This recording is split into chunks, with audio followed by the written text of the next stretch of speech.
And now, it's the Finding Your Spine podcast with host Chase Spears. Hey everyone, welcome back to the Finding Your Spine podcast, where we call people to live and labor like the truth matters.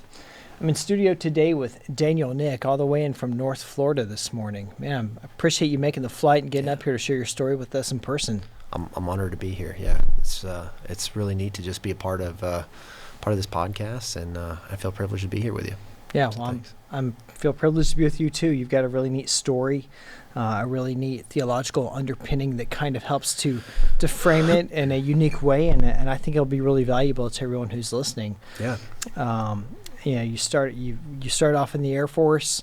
You ended up leaving the Air Force involuntarily over the whole COVID thing, but you've rebounded, you rebuilt your life, and there's just a lot of really kind of neat things in there about how you travailed through the persecution, but also a lot of stuff to really explain for our listeners to understand that the military is not always as virtuous as it would make itself out to be, and yet how God still uses that.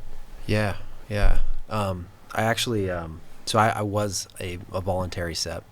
I say that cautiously because I wouldn't have volunteered to separate, right? My career was ruined, so there was really no other option for me. But it's funny because looking at it now, it's not something that that I look back on with regret. You know, at the time it was very stressful, very difficult to navigate for both my wife, myself, and our family. But God saw us through the entire thing, and I knew that He would the whole way, but that there were still moments where you're sweating a little bit, and you're every once in a while you have your little tearjerker session in the shower or whatever. But he gets you through it, and it's nothing short of amazing because it's not something you could do in and of yourself. It's something that I feel like only comes from the Holy Spirit, that strength or the ability to continue to press on through something like that. So, yeah. Well, and you did. And before we kind of jump into the discussion, I'll do as I always do and kind of give a little bit of a biographical background on you here. You currently work as a defense contractor, and you're an advocate for veterans who were adversely affected by the COVID-19 shot mandate. You served for 11 years in the U.S. Air Force. Yeah. You were, as we were talking beforehand, you were one of the ones who tried out the Army a little bit in ROTC and knew better, huh? Yeah, I learned a lot in that short stint of time. You just really get a feel, and I'm not trying to hate on the Army. It's a good institution, but get a feel for how time could be better managed, I guess, is all I'm getting after. So that's a great way to put it. Yeah. And you worked as a tactical air control officer. Yeah. TAC-P. Yeah, it's the Air Force can get better at branding for sure. The Navy has SEALs, and the Army has Green Berets and Rangers, and the Air Force has PJs and CCTs, who are a whole nother tier, and then TAC-Ps, which are an interesting breed of themselves. We have party in our name, and they definitely like to go hard in the paint. And it was a fun ride. It was a great community to be a part of for a very short period of time. I was actually medically cross-trained out of that community into the airfield operations career field. But one of the, and I think there's value in talking about this. I think it plays into our conversation a little bit. But one of my favorite TDYs I went on was actually SEER School. And, you get this idea of what SEER School is from the movies, or maybe like G.I. Jane or whatever. I don't know if you've ever seen that. It's not a worthy watch. Not saying I did, but you get an idea from Hollywood of what SEER School is like. And it's not really all that it's cracked up to be. And I remember that there was a guy there they put all the battlefield airmen together, so the combat controllers or PJs or TAC-Ps, they put them all together in a group, and you kind of go through all of your portions, whether it's survival, evasion, resistance, escape, with your colleagues in that little group. And there was this one guy who was a special tactics officer who was with me, and I just remember watching how he would just constantly resist out of instinct, as if he was just one of those hard-headed kids growing up, but he was exceptional at seeing through the games that they were playing. And I looked at him in awe. I was like, man, why can't I be more like this guy who just sees through the games they're playing? He's an exceptional at resisting. And I would come to find out how much that admiration would be valuable later on in the military, as I'm sure we'll get into. But yeah. I never went through SEER school. I know a lot of people who did. I'll never forget when I was assigned to the 55th Combat Camera Company at Fort Meade, Maryland. One of my fellow lieutenants went through, and I don't remember much of what he told me, but I do remember him having this one story about when you're being let out of the cage. Yeah. And he said, and all he remembers is how big that hand looked in slow motion as it was coming down to slap him. And yeah. I think we all have funny stories in that. Yeah. I remember asking my instructor in post, like after an iterative session of wall-to-wall counseling or whatever you call it. I'm like, why do I keep getting hit so much? And his answer was, we just got one of those faces, sir. And that was probably the nicest compliment I ever had. And I look back on that favorably. Ran into him later on in a different duty station, so it's funny. Speaking of that, have you ever looked up online the wall-to-wall counseling manual for the Army? No, no, I haven't. I think it's not a surprise to me that it exists. But yeah, it's not an official document. We'll put it that way. Yeah. But one of the most entertaining things I've ever read in my entire life. Yeah, I bet. Yeah.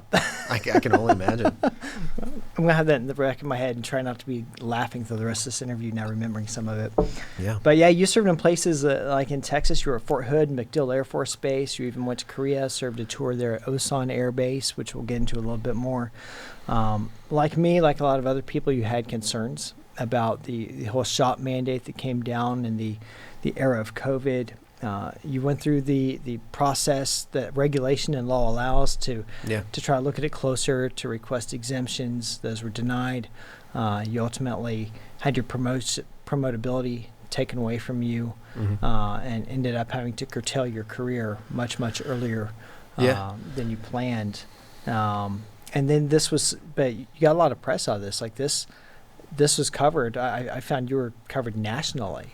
I don't know if it was national or not. I know it might have been. I know I was on the news there in Oklahoma. I was on like K4 or something like that. And it was a bit strategic on my part, and I can dive into that a little bit.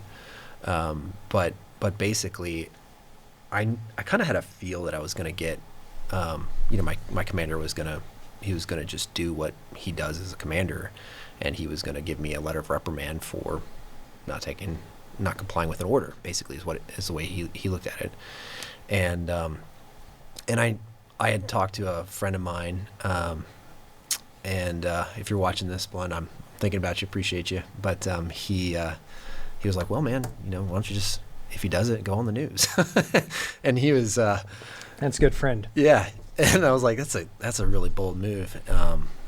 But I'll think about it, and I did, and obviously I was on the news, and I tried to leverage that to hopefully do whatever I could to buy myself time or something just to push this out, because I had a feeling that the mandate wouldn't be able to last through legal scrutiny.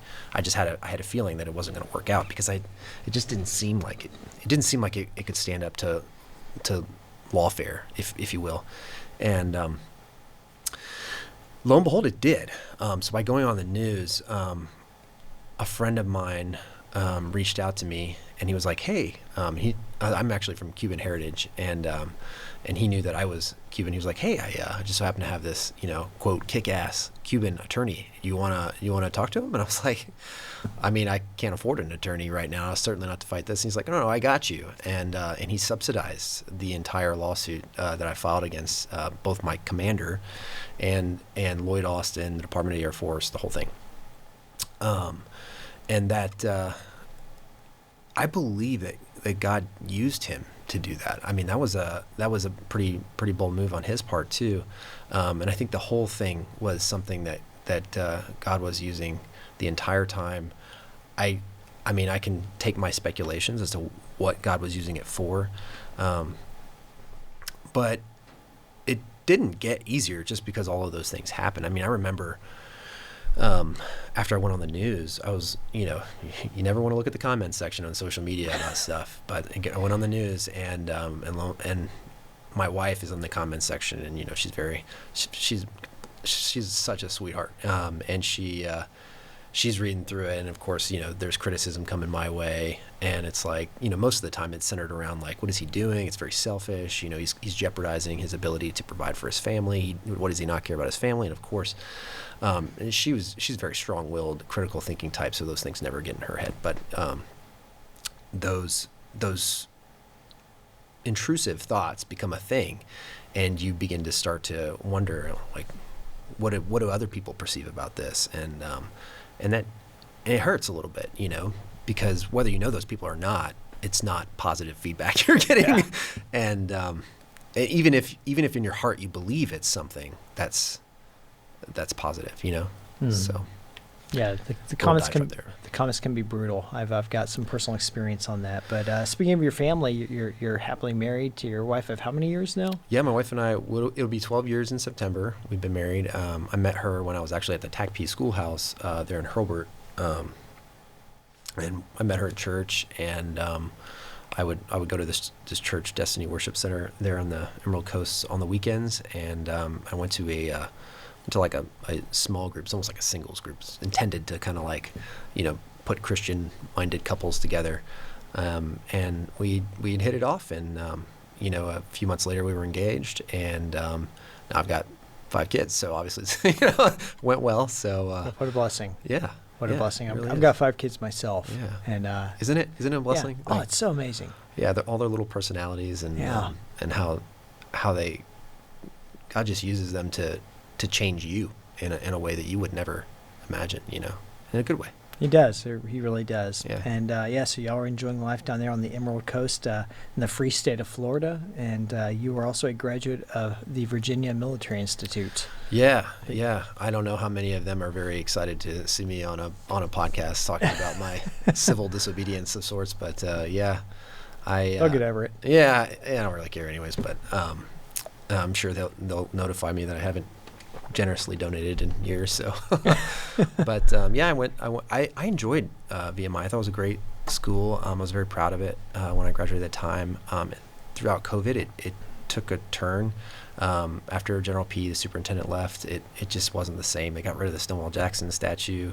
And I think what you will about those things. I mean, that's historical revisionism, and that's something that I think we have to be very mindful of and take a firm stance against, because if we get rid of our history, we can't remember it, we're doomed to repeat it. So yeah. So when we were first kind of doing our pre-talk, you were telling me that you weren't necessarily the kind of young man who would have expected to join the military, and that's something also true of me. When people were watching me grow up, they thought, there's no way Chase will be the military guy. Now my brother, he still to this day looks like a Marine. Really? And he ended up not serving. But I tell people it's kind of God's joke gone really bad that I was the career soldier instead of my brother. But tell us a little bit about kind of your backstory and what drew you into the Air Force. Yeah. So I certainly don't fit the mold of like, certainly when I was in high school, I would have probably been the last person you would expect to become an Air Force officer. I mean, at best, maybe like a Marine, but probably just going to end up in jail, because I was into all kinds of shenanigans as a young man. I was getting in fights, and I was doing drugs, and I was drinking, drinking myself into a stupor on Wednesday nights just to go to school hungover the next day. My mom kind of woke up one day. I was like, this is not good. He's headed down a not so great path, obviously. And I wouldn't call my mom like a believer per se, as most folks. Like, I wouldn't classify her as born again or evangelical, or even necessarily like a full-blown Catholic of any sort. I would say that she's open to things like that, and I think she was desperate to get help for me, because she knew that I was headed down a not great path. And she calls up a guy who she knew that I would at least be open to listening to, because he had a pretty robust military career, and I'd respected that and always thought highly of that and wanted to do that. And so he just happened to be a Christian counselor, and he would meet with me 2 to 3 times a week, and we kind of just go over, what was leading me down this path. I mean, I had actually brutally assaulted a kid in our study hall. My chemicals were all over the place. I was on antidepressants. I was on anti-anxiety medications as a 15, 16-year-old kid because my mom was like, I don't know what to do, but something's not right. So she would take me to the doctor or whatever. And I remember sitting in study hall, and I was probably coming down off of a high of some kind, and I don't really remember. But I look over at a friend of mine. And I'm like, hey, there's this kid, and he's bullying another kid. I just needed an excuse to just take out my frustrations on something. And I see this kid picking on this other kid from across the cafeteria, and it's kind of ridiculous to tell the story, but I had jumped up. There was tables all around the cafeteria, kind of like this, and I jumped up on a table to get to the next table, and I jumped from table to table to table until I got to this other kid who was picking on some other kid, and I just, again, was just looking for a fight, and I grabbed the kid by the head and slammed him into the cafeteria table, and I just kept punching him, and I literally just kicked the kid in the chest, and then I walked myself down to the principal's office because I knew that I was either going to get escorted by the courtesy officer who was there, or somebody was going to find out what I did. And so I just walked down there, and I was like, you're probably going to have to suspend me. And they were like, what are you doing down here? And I told them, well, I just got in a fight. And then they heard the whole story, and of course I was in in-school suspension. Or, I'm sorry, out-of-school suspension for 2 days, and then 2 days of in-school suspension, which I spent high as a kite as well. And that's when my mom was like, all right, enough's enough. And she had me go meet with this Christian counselor, and he would just challenge my beliefs about everything, from God to other religions to even, why is it that you feel like you need to have drugs? Why do you need to do any kind of drug? Mm-hmm. And a lot of it kind of did stem from like my upbringing. My dad was an alcoholic, and I love my dad, but he passed away when I was 20. But he just wasn't present. He had checked out. And so I didn't really have a strong father figure there. And that guy, the Christian counselor, kind of started to fill that role for me. And so eventually I just, I came to faith in Jesus through, I had always kind of been open to it, but that really sealed the deal for me. The way that he would challenge my thoughts about things, the way he challenged my thoughts about everything, to include, what do you think about Islam? What do you think about Buddhism? Like, what does the Bible say about those things? And that question, like, why is that a relevant question? Why are you asking me this? That was what began to cause me to kind of dig deep into my spirit and ask, like, why is this meaningful? Because I'd always wondered, like, what is my purpose? Why was I created? And that question was very difficult for me to navigate because I didn't have an answer, and I had to find an answer. And I did. I found it in Christ, and I think that's kind of the reason why the world struggles so much, is these people on an individual basis who don't know the Lord. They don't know who they are. They don't know why they exist. Mm. And without that purpose, your existence feels meaningless. So, yeah, there's this great saying that I often hear. It's either Christ or chaos. Like, you'll have one or the other. Yeah. Some people might package it more nicely, but at the end of the day, that's exactly what it is. It is either Christ or chaos. Yeah. Yeah. Well, you found Christ. Well, I stole it from Doug Wilson. So, yeah, it's good. You found the Lord, and that changed the trajectory clearly, and then you end up going to VMI. I actually went to Liberty University for a year, and Liberty was kind of eye-opening for me in terms of like studying the Bible and theology. It's almost like going to, I guess you could argue it is Bible college, and I did that for a year. And I remember sitting in this class they would give it. Some people would call it like brainwashing 101, but Liberty had this thing back in the day, I don't know if they still do, called Gen Ed or General Education. But it's literally just this dude walks around the classroom, 100 kids, and just puts them on the spot. Like, do you believe that abortion's okay? Like, what are your thoughts on homosexual marriages? And he puts a microphone, and you have to give an answer. What do you believe about this, controversial topic in front of everyone? And, keep in mind, this is a Christian college, so only certain opinions are accepted, or at least that's how it felt.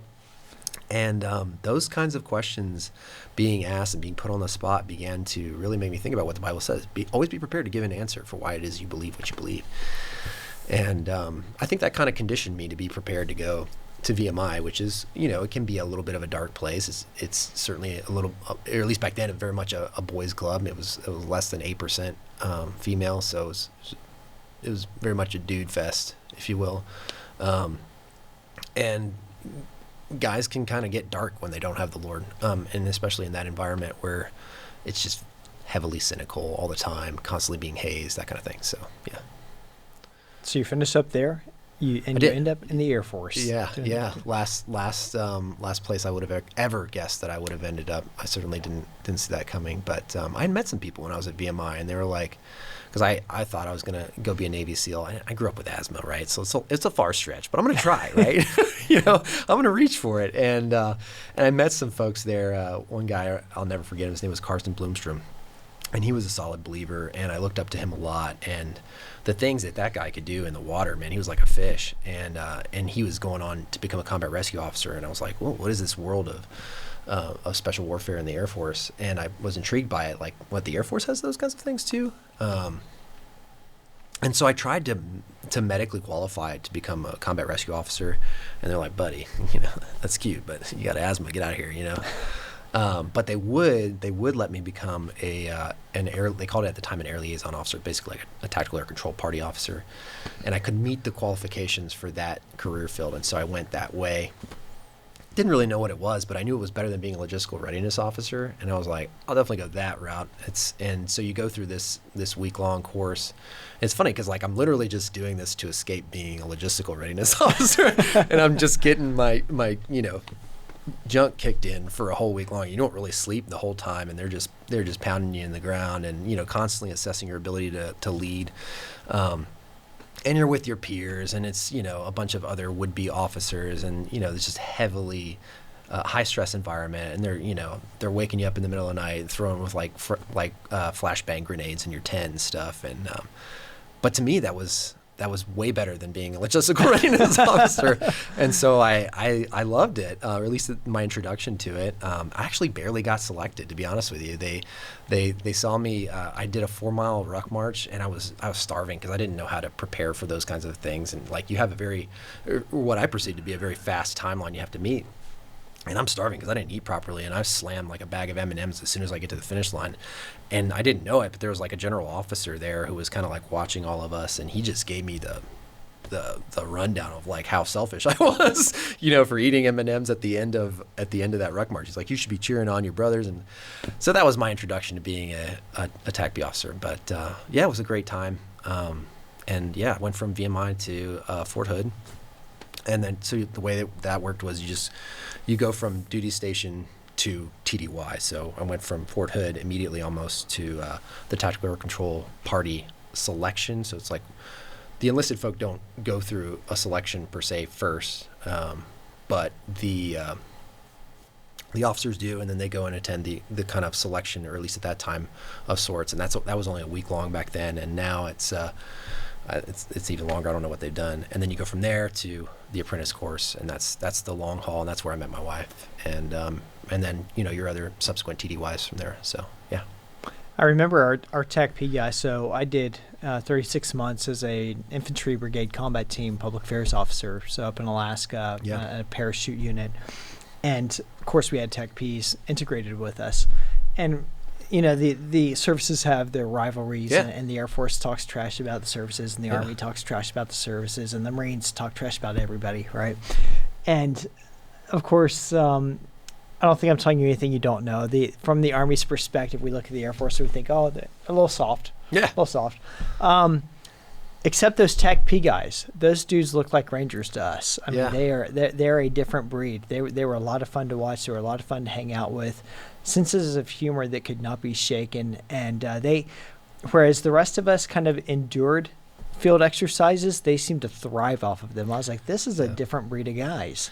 Yeah, they're really fun. They're a fun community. Funny enough, I didn't really fit in though. It actually worked out, I think, to my betterment that it didn't go that way for me very long. I mean, I got my beret. I wasn't there long, and then I was actually at Air Assault School, and I was taking a lunch break at Air Assault School, and I get a phone call from the medical clinic at Dias, and they're like, hey, we got to med board you because you had an asthma attack on active duty, and you got to come in. And so, like, I was not thinking at all about air assault school. I was thinking about the potential of losing my career. And I just gotten married. My wife was literally about to be pregnant, and I'm thinking, how am I going to feed my family? You know, my wife, I'm the sole breadwinner, and I space out, and I like ghost hooked my rig or something like that, and didn't put my my rope on right. And he's like, dude, that's a zero day washback. You got to start all over. So I failed air assault school, and lo and behold, that was the end of really pretty much my TAC P days. And I started wondering like what was going to happen. So my buddy who was stationed with me at Fort Hood was like, why don't you apply to the CIA? And I was like, that's ridiculous. That'll never go anywhere. And so I applied to work at the CIA just for goofs. And I ended up getting a phone call, and I did an interview over the phone, and part of it was in Spanish. And then they called me out to DC to the recruiting center, and then I did an interview there, and then they go through this whole thing. And I interviewed to be an operations officer for the CIA, which I thought was like really cool at the time. And I realized like I am not cut out for this material. I don't fit that mold at all. And looking back now in retrospect, I'm really glad that didn't work out at all. So I think the Lord had his hand on that one as well. But it was kind of cool to say that, you know, I tried to be James Bond for 5 minutes. So yeah. Neat story. You actually get flown out there and interview for it, right? Yeah. Yeah. So you go on your career. You're moved over to airfield operations. Things are going like a regular Air Force officer's career would go. Probably not, honestly. No? I struggled to fit in the regular Air Force after leaving the TAC-P community. I mean, the TAC-P community is an interesting one. Like we would literally move the tables out of the way, and we would practice our combatives in an office, you know. So it was a very weird community. And then to go from that to going into the regular Air Force was a huge culture shock for me, to where they're like, LT, you're making questionable decisions. Please stop doing what you're doing. You know, those kinds of things. So it was a rough transition from that world to that one. But I went through it, and I made it. And I got my ratings at Seymour Johnson as an air traffic controller, and then moved from there immediately to McDill. All along the way, and actually, it was when I was at Seymour Johnson that my wife was pregnant with our first kid, our daughter Olive, and she said to me, I don't want to vaccinate. I don't want to vaccinate our daughter. And I looked at her like she had 3 eyeballs. I'm like, what are you talking about? Like, I'd never thought about any of that. You know, I'd always followed common medical practices. Excuse me. And she was like, I don't want to do it. And I was like, why? And she's like, you need to do some research. I'm not going to sit here and explain to you why. Which I thought for her, like, you should be able to explain that to me. Like, why do you feel that way? And I realized, looking back now, like, the pressure you feel the second somebody tells you that you're questioning a common medical practice. Mm-hmm. Like, why are you questioning that? That's for your betterment. It's for your health. It's for your good. Why would you not do that? And so I did look into it. I did listen to her, and I still didn't necessarily agree with her at first. And life went on. We had another child, and again, we did the same thing. And our kids were healthy. They had outstanding health outcomes. We didn't do any vaccines for any of them. And looking back in retrospect, I believe that their outstanding health outcomes is because we didn't do any vaccines whatsoever for them. And I know that's a very controversial opinion, but I believe it has been the reason why their health is as optimal as it is. So went on from there to McDill Air Force Base, and I became a flight commander there. And that was an interesting go of it too. Again, you know, still kind of maturing out of being a TAC-P into being a regular Air Force officer, which was a different thing in and of itself. So, yeah, you mentioned that being a controversial opinion, and a lot of people would say so about me. It's your right. It's your right, and that's why I think a lot of people don't understand. Is I had a very similar moment with my wife when I was asking her about 1 year. This is way before 2020. And I was asking her about, hey, flu season's coming up. I got the email. It's time for me to go get a flu shot. When are you and the kids going to get yours? And she's like, we're not. And I'm like, yeah. Why in the world wouldn't you? And what was her response? Yeah, I mean, it was very similar to what your wife said. Yeah. You know, and again, I thought for a moment, what's wrong with my wife? Yeah. Right. Yeah. And then it turns out she's actually brilliant. Yeah. Turns out as always, she's right. Yeah. Right. And what a blessing godly spouses are. And that kind of dovetails into is as the world was losing its mind in 2020 Yeah. with the whole virus, that your wife was kind of central to you starting to have some questions and wanting to dig in and do research about this new novel shot that we were assured was going to fix everything in the entire world. Yeah, and so that part's actually interesting. So my wife's skepticism about common medical practices had spurred me on back when I was at McDill. I started like really digging into this because I really wanted to understand it, because I started to kind of claim her ideas as my own, but I didn't really understand why. I found this series online called like The Truth About Vaccines, and it has a whole bunch of folks, to include RFK was actually in that series. And they just inundate you with information about, what is an adjuvant? Why do vaccines have adjuvants? Why is aluminum in a vaccine? Why is it that most physicians can't tell you 2-3 ingredients that are inside the vaccine packaging, that the label that says this is what this vaccine contains? And that started to cause me to think critically about my own health practices, because before then I just did whatever I was told so that I could maintain medical readiness per se. And fast forward to 2020 and COVID hits. We were actually in Korea, and so my wife, we're sitting at dinner one night, and she says to me, hey, there's this virus in China and it's killing supposedly thousands of people, and we're pretty close because we're in Korea. And she was concerned about it.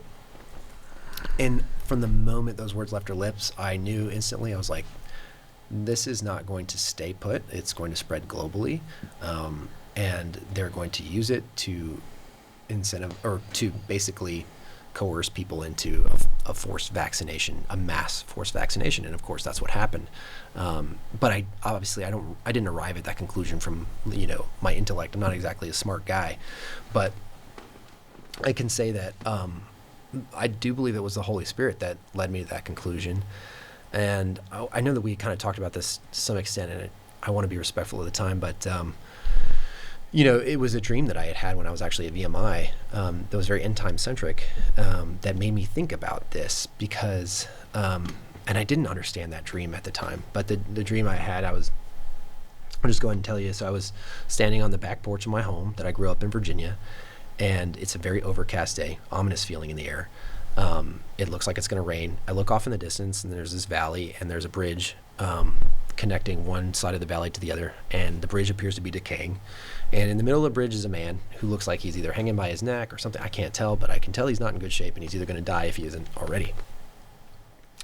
My attention is then drawn away from that bridge, and my mom walks out of the back of the house, and she says to me, I can't do it. And sometimes in dreams you have this intuitive sense of like what the context is without foreknowledge, right? You just know what they're talking about. And I knew that my mom was telling me that she wasn't necessarily going to move to put her faith in Jesus.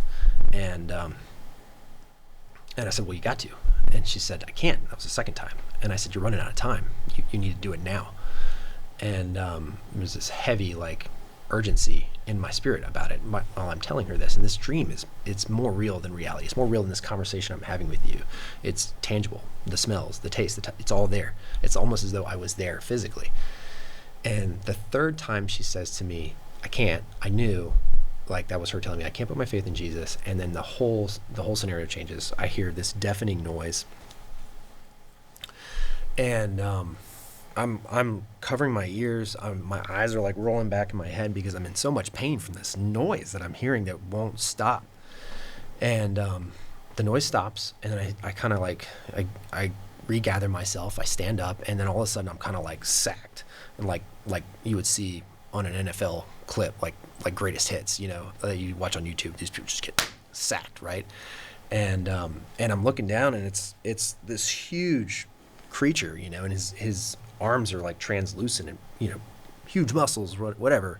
He looks like a superhero, right? But his skin is translucent, and he grabbed me and pulled me up off of the ground, and he's taking me up. My mom's reaching to grab hold of any article of clothing she can to hold on to me, and she falls to the ground, and I'm taken up in the air, and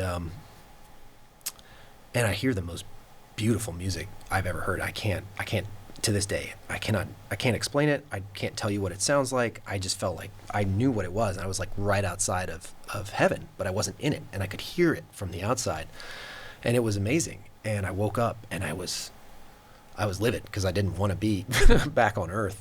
And of course, I'm still in the rat line at VMI. So adding insult to injury is now I've got to go strain out on the stoop somewhere just to get by with life. And that dream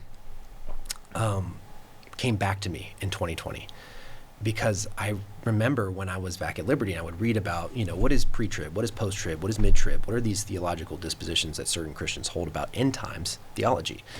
Or eschatology, or whatever you want to call it.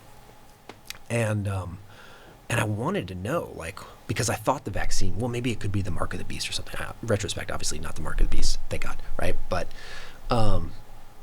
I wanted to know because I did feel very confidently that was the way it was going to go, because it would look like people weren't going to be able to buy or sell unless they took this vaccine. Yeah, the whole vaccine passport thing. Yeah. That was becoming a thing.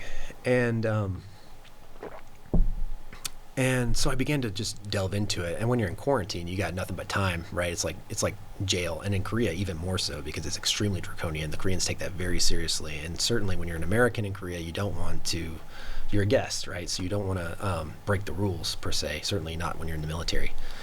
And so we obviously took quarantine very seriously. And we didn't leave our apartment basically for 7 days, which drove me insane. And my wife too. It was kind of nuts being in an apartment for 7 days, not leaving I'm talking small, very small apartment with 3 kids. And so I spent a lot of time on YouTube, which can be a suck of your mind as it is, and just researching eschatology, what does the Bible say about the mark of the beast? He causeth all, both small and great, rich and poor, free and bond, to receive a mark, such that if he doesn't have that mark, he can't buy or sell. Because that's basically saying that the beast will starve people if they're not going to comply, in lieu of getting their head cut off, right? It's very graphic, the depiction we're given in Revelation. And so I remember I'm asking the Lord about this dream that I had years and years ago, because it's still, to me, this day, it's very, very real, that dream. And I believe that the Lord was leading me to the conclusion that to a very pre-tribulation disposition, which is to say that there is a rapture of the church. That was what happened to me in that dream, and it does take place, I would argue, before the mark of the beast. I don't mean to delve into that theology so much in this particular segment because it can be very comprehensive, but it gave me a lot of peace, and I believe that that's consistent with Scripture, that it is something that is meant to give us peace. It is the great hope that Titus talks about, and the glorious appearing of our Lord and Savior Jesus Christ. So yeah, and that was a lot, but yeah. Yeah, no, I mean, that we could do a whole discussion on that. Yeah. This is we went all of a sudden went White Horse Inn. I love it. And that's a great segue into talking a little bit about the theological of this, because when we were first getting to know each other and talking about this, one thing that I sensed in you is a deep reverence for the fact that we are fearfully and wonderfully made, and need not to forget those things when we're being pressured to do something in terms of what modern society would call healthcare, and that's not to impugn healthcare. That's a wonderful, again, part of stewardship mandate and another piece of common grace given to us. I thank God that I have access to modern medicine compared to what Civil War soldiers had. Yeah. Antibiotics save lives. Yeah, absolutely. And I benefited from them. You benefited from them. Everyone has today. But that we don't make that our God, and that we don't put our entire hope in that. Can you talk a little bit more about what you were sharing with me, your thoughts on that? It's funny you bring that up. Do you remember Mark Bashaw? You ever heard that story about him? Oh, I know who Mark is. Yeah. I'm trying to get him on the show. Oh, man, he would be great to have on the show. I've actually never talked to him personally, but huge admiration of him, because basically, the story is wild. This is a first lieutenant who said, I'm not going to wear a mask. And that's a bold move, Yeah. I'm not going to wear a mask. Not only that, I'm in the United States Army and I'm not going to wear a mask. And to me, that was a conviction that I had too. And this is kind of a little bit what we talked about before, where not all Christians share the same convictions, or at least maybe not by their own admission, that we all share the same convictions. Some of us might have certain convictions about taking others' lives, some, even people in the military who are Christians might have that conviction, but I don't have that conviction, but somebody else might. Likewise, I have the conviction about not taking vaccines, but another believer might not. And he had that conviction about not wearing a mask. I also had that conviction, and I didn't listen to it. And I look back on that in retrospect with a little bit of regret, because I know exactly what you had talked about before, which is that we are in fact fearfully and wonderfully made. And that was probably the thing that I look back on and regret the most. And any chance I had, and this is kind of what I was talking about earlier before about that kid that I looked at SEER school that I really had a lot of respect for, who's so good at resisting. It's like any chance I had, I would try to wear my mask down here, like the chin diaper of sorts, or do whatever I could to just resist in my spirit, because I knew it was just bogus. I knew the whole thing was bogus, and I believed in my heart we are fearfully and wonderfully made, and that God is superior in manufacturing the immune system. Does it at times need augmentation? Of course, right? Some vitamin C or maybe even some antibiotics at times, whatever. But I don't think putting our hope and trust in a drug is the solution. I don't think we were ever intended to do that. In America, we have this luxury of a marvelous, robust medical system that can save lives, trauma victims like crazy, and that is wonderful. And I don't want to discount that at all. But it's certainly not where we were intended to place our hope. You know what I mean? And I think that I fell short at times with that, and I wish I had just done what Mark Bashaw had done, and maybe it would have brought a bit more premature into my career. But I've got a lot of respect for that guy, and he doesn't know me from anybody else. But I look forward to hearing his story. I hope he comes on. Yeah, he's a guy that I admire a tremendous amount. I've had the chance to text with him a couple of times.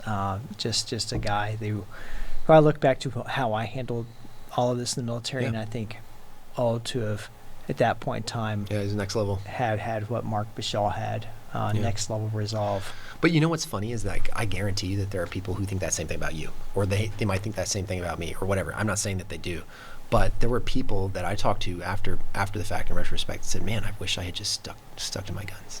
I wish I knew it was wrong, and I wish I had just stood my ground."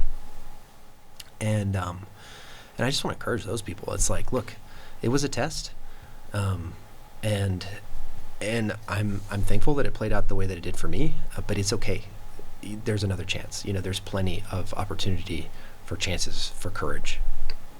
There is a ubiquitous amount of opportunities for that every day, and it is one small decision at a time.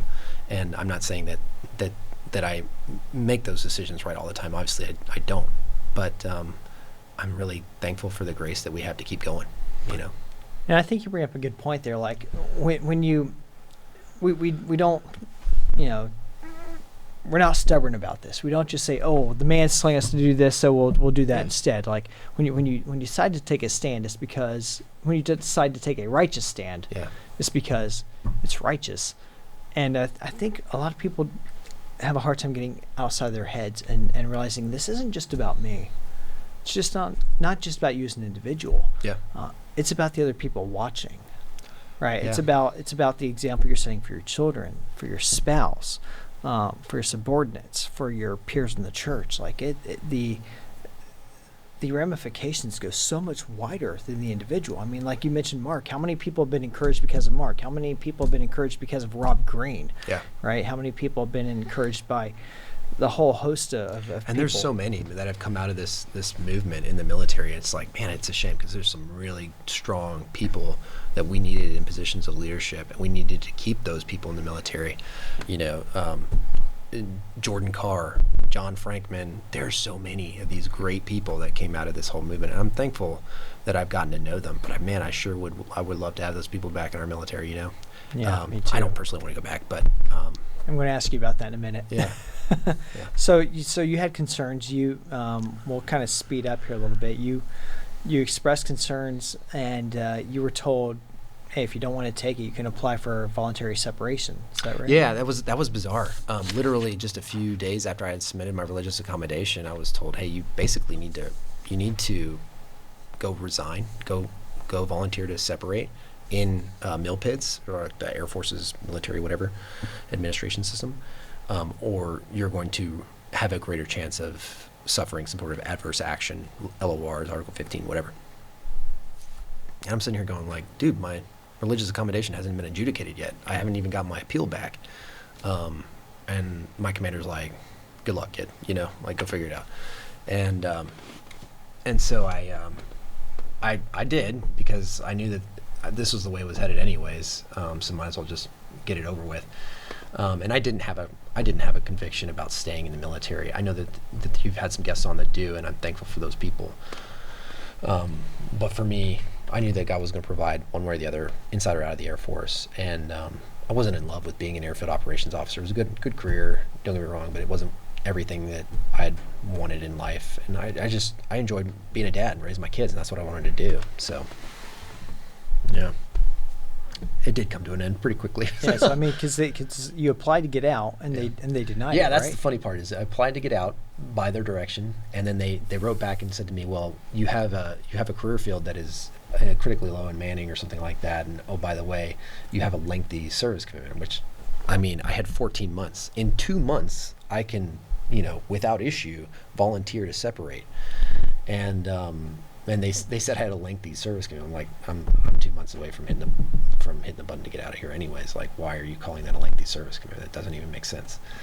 So they denied it, and then that was kind of what triggered my commander. He's like, well, I don't know how much longer you're going to be here, and so here's heavy hand after heavy hand, to include the influenza vaccine. I got an LOR for not taking that too. And then I got a UIF, and then I got a referral OPR. And can you put those in English? What those? Oh, mean? I'm so sorry. Yeah, sorry. So a UIF is an unfavorable information file. It's basically saying this officer is a dirtbag. He doesn't deserve to promote. I had a line for promotion to major, and I was a DP to major, definitely promote to major, and then that all came tumbling down pretty quick.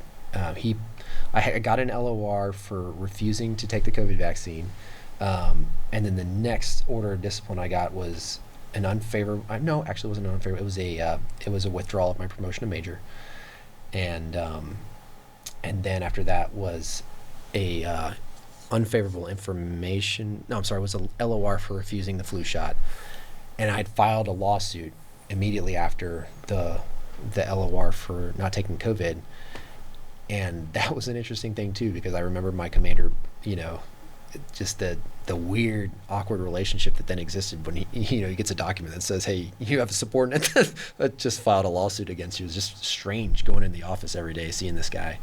And I harbor no hard feelings towards him. There's a lot of people who are desperate for accountability, and I get that. I want that too, because if it doesn't happen, we perpetuate this problem. Mm-hmm. But in my spirit, I don't harbor any hard feelings towards any of those people that look down on me or wanted me out of the Air Force because I wasn't going to comply with it or whatever.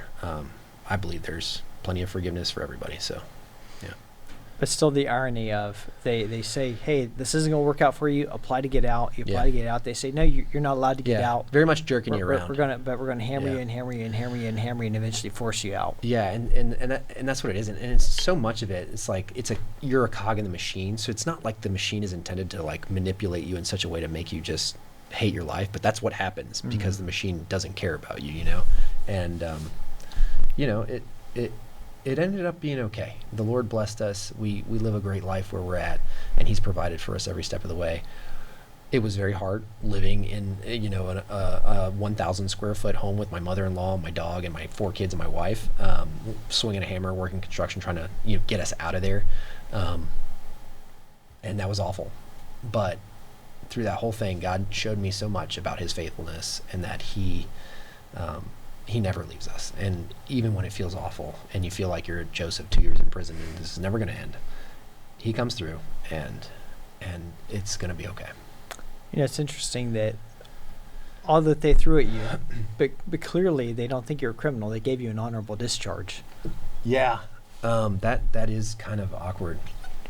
I to this day I don't really understand, and it goes even further. My commander actually authorized me to do skill bridge, and I think he just wanted me out of his hair, to be honest with you. He was like, this guy's a problem child and I want him gone, and so he was desperate to do that and let me go. I don't, to this day, I don't understand why they let me go with an honorable, but I'm thankful for it. Yeah, so definitely grateful for that. Yeah. There's a lot of talk now as we kind of wrap up here about, I hear from the Pentagon all the time, we brought back the people Yeah. who were kicked out. We've made it right. We've given back pay. And of course, what that translates into in reality is, I think, 13 people have come back. At the time that last Hegseth count. made that tweet, there was 3 dudes that volunteered to go back into the Army. Yeah. That, and to my knowledge, I think the only ones who've gone back are in the Army. It was certainly a premature declaration by Pete Hegseth, I would argue. It's far from fixed. It is so far from fixed, and it is needing to be rectified immediately. And it's the process, unfortunately, is the BCMR, The Board for Corrections and Military sorry. Records. Yeah, without applying to that process, it's as though there's not going to be any kind of remedy for service members like myself, whether you're involuntary or voluntary SEP, doesn't matter. That is a very lengthy process. You are going to spend a lot of time waiting, at least from everything I understand. If they can change that process and expedite it for people, that's fantastic. Judging by the way things have gone thus far, I'm not quite as optimistic, but my hope isn't in Pete Hegseth. It's in Jesus, and Yeah. we'll see what happens. So I don't think a lot of people who care about the troops understand that. They hear on whatever clip Secretary Hegseth, a guy who I have a lot of respect for,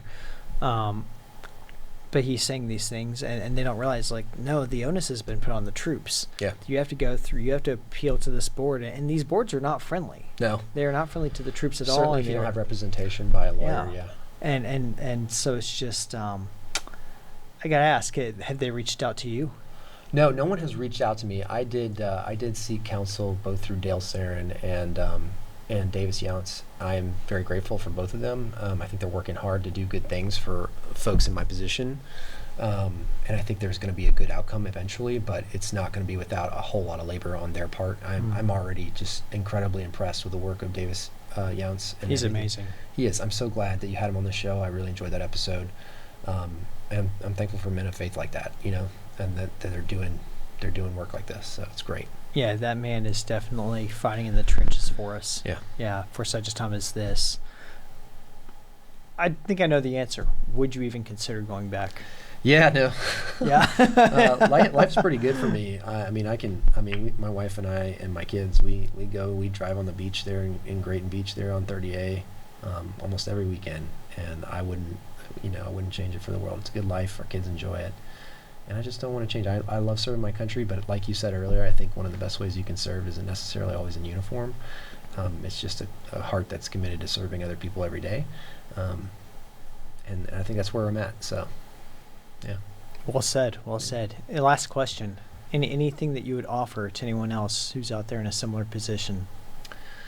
Yeah, it's a great question. There's still people who are in the military today, and kind of like your most recent Skip that you had, phenomenal show, by the way, that are still being persecuted for not complying with specific medical requirements. My advice to them is the same as it would have been to me in that situation, which is just hold on to Jesus, because really that's all that's going to get you through it anyways. It's not going to be your paycheck. It's not going to be Uncle Sam. It's the Lord, and that's it. Amen to that. Well, I'm glad you held on to him. Glad to know you as a fellow brother in Christ, Yeah, and really likewise. appreciate you coming up and sharing this and standing firm.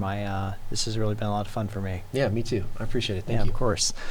Dana and I are coming to you from the Herzog Foundation Studios in Smithville, Missouri. To learn more about the Herzog Foundation and the amazing work that they do to catalyze Christian education and bring you great voices like this, guys, check out herzogfoundation.com. If you'd like to know more about me and my other work, you can head on over to chasespears.com. And while you're there, if any of these episodes have made a mark on your life, I'd love to hear about it. Hit the contact form, reach out. Here on this podcast, I try to bring you voices and stories of courage so that you can see it can be done. But it's up to you to put these principles into action. It's up to you to find your spine. So let's get to it. I'm Chase Spears. Thanks for listening. Remember to like and subscribe so you never miss an episode. And we'll see you next time on Finding Your Spine.